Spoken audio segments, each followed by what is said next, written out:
তোরা এখানেই আনন্দ করে বেঁচে থাক। এই খালের জলেই বড় হবি, ডিম দিবি, আর সবার তাতে পেট ভরবে। বুড়িমা, তুমি এত সকালে আবার নতুন মাছ ছাড়লে নাকি? হ্যাঁ বৌমা, গতবারের চাষ তো সব শেষ হয়ে গেছে, নতুন করে শুরু করলাম আবার। এবার আরো বেশি হবে দেখো। এত পরিশ্রম এই বয়সে করছেন, শরীরে সইবে? আপনার বয়স তো আর কম হলো না বুড়িমা। গ্রামের লোকের জন্য যে এত করছেন, কে মূল্য দেবে? পরিশ্রমেরই নাম তো জীবন বৌমা।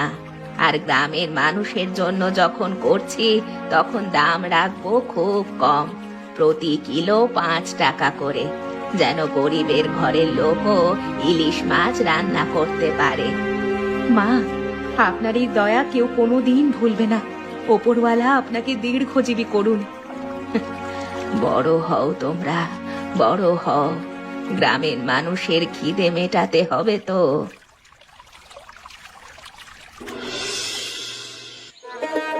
এই নেন, 5 টাকা দিলাম, কিন্তু ওজন তো 1 কিলোর বেশি দেখছি না। আগে মাছ নাও ভাই, টাকার হিসাব পরে হবে। না না, নিতে হবে আপনাকে। আপনি তো বসে বসে লোকসান করে ফেলবেন না হলে। আর বাজারে তো এই ইলিশের কিলো 20-25 টাকা, আর আপনি 5 টাকাও ঠিক করে নিচ্ছেন না। টাকা গুনে দেখেছো বাবা, কিন্তু তাতে কি হবে? এতটুকু বিশ্বাস নেই এই বুড়ির ওপরে? না মা, তা না। আপনার কথায় অবিশ্বাস করব সেটা কি কখনো হতে পারে? 5 টাকায় পেট ভরে প্রাণ ভরে খাবো এ কদিন। সপ্তাহ ভরে আনন্দে কাটবে আমাদের ইলিশ মাছ খেয়ে।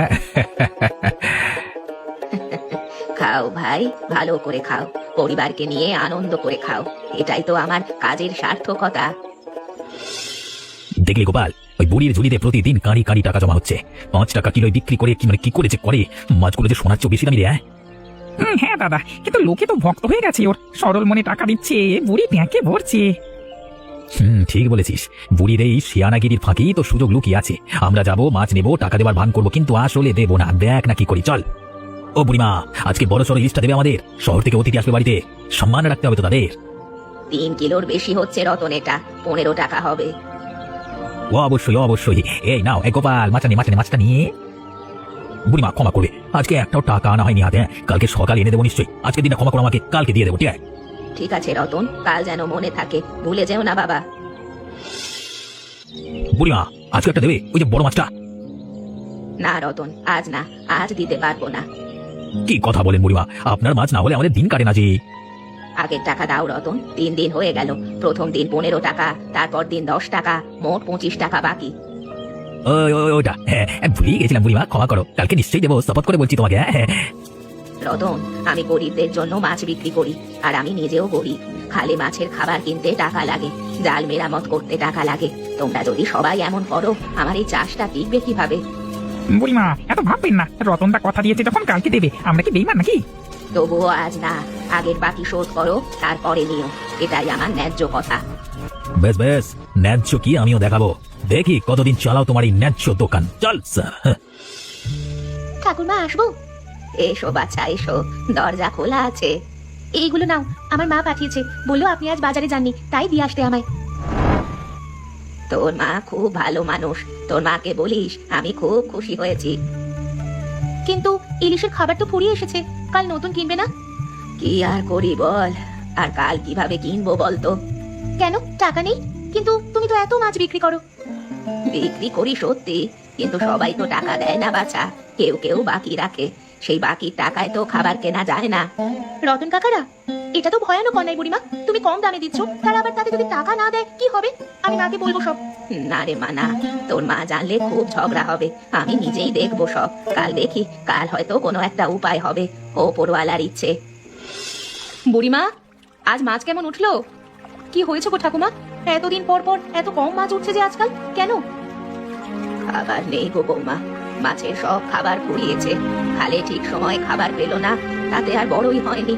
যারা বড় ছিল তাদেরই ধরে বিক্রি করেছি, এখন সব শেষ। কিন্তু আপনি তো বলেছিলেন নতুন খাবার কিনবেন, টাকা কি কম পড়েছে? টাকা যে টাকা বাকি পড়ে আছে সেই বাকি টাকা তো আর হাতেই আসে না। রতন, গোপাল ওরা বিনি মাগনায় খেয়েছে বৌমা। আমার ব্যবসার পুঁজি, আমার ভালোবাসার ইলিশের খাবার সব খেয়ে গেছে স্বার্থপরের মতো। এখন আমি কি করব বুঝতে পারছি না।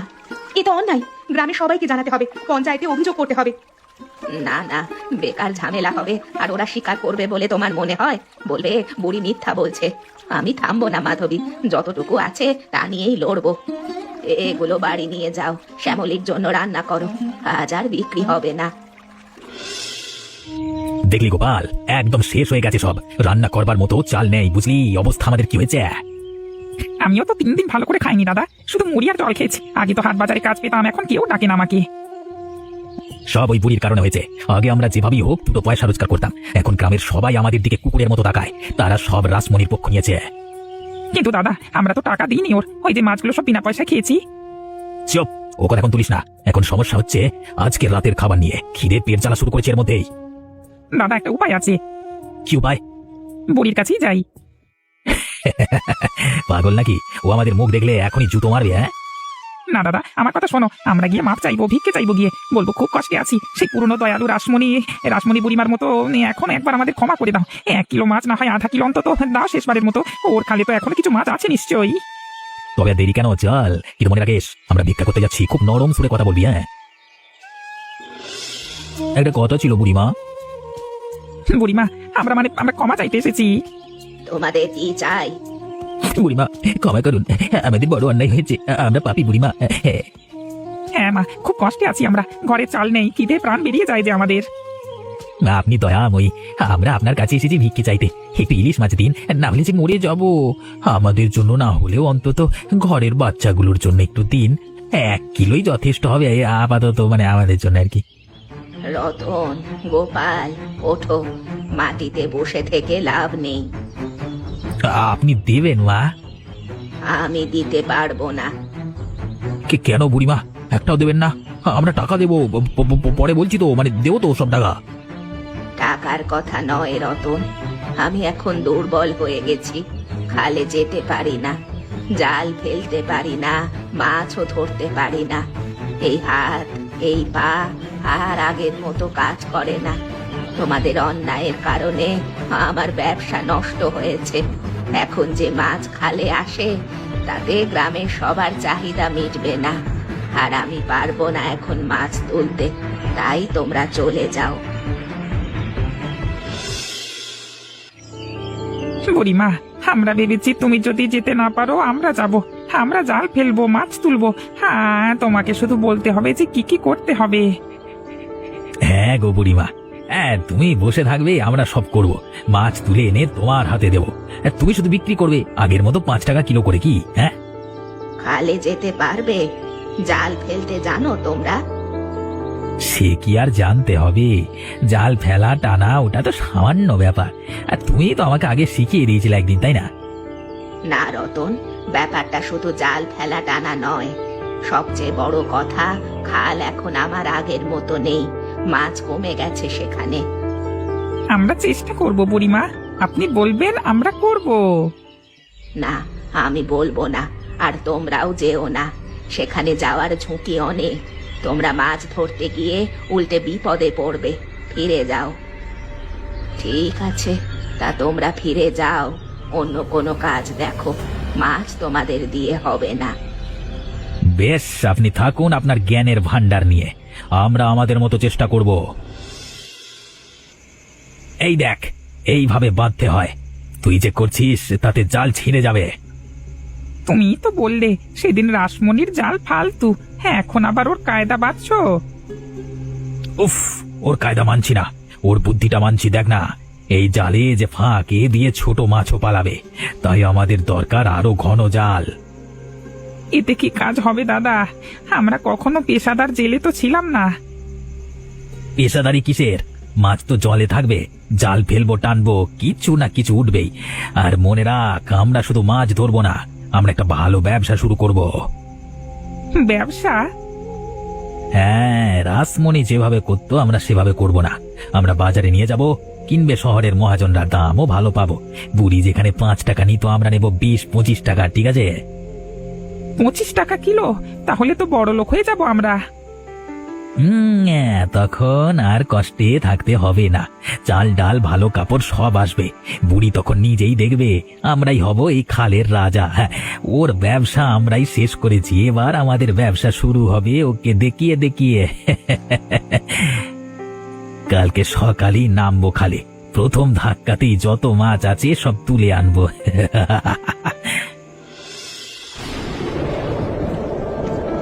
জালটা আর একটু ডান দিকে বেল, ওই খোলা জায়গা দেখছিস, ওখানেই মাছ লোকাবে সব। দাদা, আজকে ফিরে যাই, এমন দিনে খারাপ আবহাওয়ায় বিপদ হবে। বিপদ? আরে বিপদে না পড়লে রোজগার হবে কি করে? এই বৃষ্টিতেই তো মাছগুলো উপরে উঠে আসবে নিঃশ্বাস নিতে, আর এটাই তো আমাদের সুযোগ। টান টান টান টান, জালটা টান। আটকে গেছে দাদা, ছিঁড়ে যাবে জাল। ওরে বাবা! না না, ছিটতে দেবো না, এই জালই আমাদের ভবিষ্যৎ। তুই নৌকা সামলা, আমি নামি জলে। না দাদা, জলেতে নামবো না, খুব গভীর আর সাপ আছে। সাপের ভয় দেখাচ্ছিস এখন? চুপ কর, আলোটা ধর ভালো করে। কি ঠান্ডা রে, জালটা ওই সেওলে আটকে গেছে একটু। ওরে বাবা, এই দাদা, দাদা, ওই যে দাদা, ওই যে পারে। দাদা, জলে করে বের হয়ে আসো এখনই। দেখলি পেরেছি না? আমি তো বলছিলাম হবে। ওরে বাবারে, মরে গেলাম রে। কি হলো দাদা? ও কামড়েছে, কিছু একটা কামড়েছে, সাহায্য করুক রে। ওরে বাবা, সাপ! দাদা, সাপে কামড় বসিয়েছে, বিষাক্ত সাপ যে। না না না না না, কিছু একটা বা তাড়াতাড়ি। ওরে বাবা, ব্যান্ডেজে কাজ হবে না দাদা, বিষ ছড়াচ্ছে দ্রুত। দেখছিস না, পা ফুলে উঠেছে। এইটা কিন্তু খুব দ্রুত ছড়িয়ে পড়বে। কি করবো? মরবো? আমি মরবো? ওরে মরে যাবো আমি। বুড়ি রাসমণি বুড়িমা জানতো এই গ্রামের সব বিষের ওষুধ কোথায় কি হয়। ছেলেবেলায় শুনেছি তার সম্বন্ধে অনেক কথা। না না, ওর কাছে যাবো? লজ্জা করে না তোর? লজ্জা আর প্রাণ কোনটা বড় দাদা? তোর প্রাণ থাকবে নাকি লজ্জা? চল এখনই চল। ঠান্ডা জল দে, জ্বলে যাচ্ছে রে বাবা। পা ভাড়াবে, পা তুলতে পারছি না। গোপাল, আমার পা ঠান্ডা হয়ে যাচ্ছে, নড়াচড়া করতে পারছি না। গোপাল। না দাদা, সাহস রাখো, বিষ ওপরে উঠছে যে তোমার। মরবো রে, এবার নিশ্চয়ই মরবো। ওই বুড়ি বলেছিল যেও না, আমরা মানিনি। দাদা, ও ছাড়া যার কেউ নেই এখন। গ্রামের ডাক্তারবাবু শহরে গেছে, এই ভোর রাতে কেউ আসবে না এখন। একমাত্র ওই জানে কি করে বিষ নামাতে হয়। ও আর সাহায্য করবে রে? আমরা তো ওর সর্বনাশ করেছি, আর এখন গিয়ে বলবো বাঁচাও? হ্যাঁ, কিছু করার নেই, চলো আমি তুলে নিয়ে যাই। না, পারবো না, হাঁটতে পারবো না, আমি পারবো না। আমি কাঁধে করে নিয়ে যাব, ভোর হলে দেরি নেই। যদি দিনের আলো ফুটবার আগে না পৌঁছাই তাহলে তোমাকে আর বাঁচানো যাবে না। বুড়িমা, দয়া করে দরজা খোলো বুড়িমা। মা, দাদা মরে যাচ্ছে, সাপে কামড়েছে, ওকে বাঁচাও। ও কি হয়েছে রে? হায় ওপরওয়ালা! মা, আমাদের মার্জনা করুন, আমরা পাপী, আমরা আপনার সর্বনাশ করেছি, কিন্তু রতন দাদাকে বাঁচান। সাপে কামড়েছে কত রাতে, বিষ উঠে এখন পা নষ্ট হয়ে যাচ্ছে। ক্ষমা করে দাও বুড়িমা, আমাকে মরতে দিও না বুড়িমা। কখন কামড়েছে?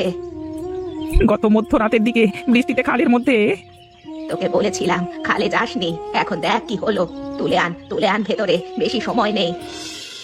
কোন সাপ? দেখতে কেমন ছিল? কালো লম্বা মাথা তুলে রেখেছিল, ভালো বুঝতে পারিনি। বুঝেছি, দেরি হয়ে গেলে পাটাই কেটে ফেলতে হতো। জ্বলে যাচ্ছে রে বাবা। জ্বলবেই তো, এখন একটু সইতে হবে। ওই বাঁশের চোঙা দেখেছিস? ওতে জল আছে, ওই জল খাওয়াবি ওকে বারবার, যতবার পারিস। লোভ মানুষকে অন্ধ করে। তোকে বলেছিলাম খালে যাসনি, তুই গেলি লোভে পড়ে। তুমি আমার মায়ের মতো, আমি তোমার সব টাকা দেবো, সব ফেরত দেবো যদি বাঁচি। টাকা দিবি? প্রথমে মানুষ হ, তারপর টাকার কথা ভাববি। এখন শো, বিশ্রাম নে, ওষুধ কাজ করতে সময় লাগবে। শোনো সবাই শোনো, রতন আমাদের কিছু বলতে চায়। ভাই বোনেরা, কাকা কাকিমেরা, আমি আর গোপাল আমরা বড় পাপ করেছি। আমরা বুড়ি মায়ের কাছ থেকে মাছ নিয়েছি কিন্তু টাকা দিইনি। লোক দেখাতে বলেছি টাকা দিয়েছি কিন্তু আসলে দিইনি। আমরা ওনার ব্যবসা নষ্ট করেছি, ওনার টাকায় আমাদের লোভ হয়েছিল। ওনার অসুখের কারণ আমরা। আর গত সপ্তাহে আমরা আবার খালি গিয়েছিলাম মাছ ধরতে লোভে। তারপর আমি সাপের কামড় খাই, আমি প্রায় মরে যাচ্ছিলাম। হে বুড়িমা, যাকে আমরা ঠকিয়েছি, যার সর্বনাশ করেছি, তিনি তার শেষ শক্তি দিয়ে আমাকে বাঁচিয়েছেন। তার ওষুধে আমার প্রাণ ফিরেছে। আমরা দুজনেই ক্ষমা চাই, রাসমণি বুড়িমা আর বাকি সবার কাছে। আমরা শুধরবো, টাকা শোধ করবো। আমাদের দয়া করুন, আমাদের সুযোগ দিন। মা, আপনার কিছু বলবার আছে? মানুষের ভুল হয়, মানুষই শুধরায়। আমি রতন গোপালকে ক্ষমা করলাম, কারণ ওরা শুধরানোর চেষ্টা করছে, আর আমার মনে হয় সেই সুযোগটা দেওয়া উচিত। তাহলে চলো সবাই মিলে বুড়িমার খালটাকে আবার তৈরি করি, আগের চেয়েও ভালো করি। দেখো বুড়িমা, কেমন কাজ চলছে। হরিপদ কাকা নিজের জমি থেকে ইট এনেছে, ডাক্তারবাবু সিমেন্ট কিনে দিয়েছেন, সবাই অংশ নিয়েছে আজ। আমি কখনো ভাবিনি যে সবাই একদিন আমার জন্য এভাবে দাঁড়াবে। ওরা সত্যিই বদলাচ্ছে গো মা। ওই দেখো রতনদা নিজেই কাজ করছে। বুড়িমা, আর দুদিনে কাজ শেষ, তারপর আপনি আবার নতুন করে শুরু করুন। হ্যাঁ ভাই, এবার সবাই মিলে করব, আমার একার নয়, এবার এটা সবাই মিলে একসাথে উন্নতি করবে। কেমন লাগছে বুড়িমা? খুব ভালো লাগছে রে রতন, খুব। মনে হচ্ছে যেন খালটা নতুন জীবন পেয়েছে। আমরা আমরা মানে আমি এবং গোপাল প্রতিজ্ঞা করছি মা, এই খালের রক্ষণাবেক্ষণে আমরা করবো, জল আর মাছের যত্ন আমরা নেব। আপনি শুধু বলবেন, আমরা করবো। হ্যাঁ, এইভাবে দেখুন, আমরা আপনার শুধু টাকা শোধ করবো না, আমরা এই গ্রামের সবার জন্য বাঁচবো। হ্যাঁ। ওরে সবাই চুপ কর, রতন আজকে খালি মাছ ছাড়বে রে বাবা। আমি সবার হয়ে খালি মাছ ছাড়ছি, দয়া করে আপনারা আশীর্বাদ করবেন, বুড়িমার কথা অনুযায়ী যেন ভালো করে কাজ করতে পারি। হ্যাঁ। নাও ঠাকুমা, 10 টাকা দিয়ে মা বলেছে আজ দই ইলিশ রান্না হবে আমাদের। নে বাছা, ভালো করে খা, তোদের হাসি মুখ দেখেই তো আমার শান্তি।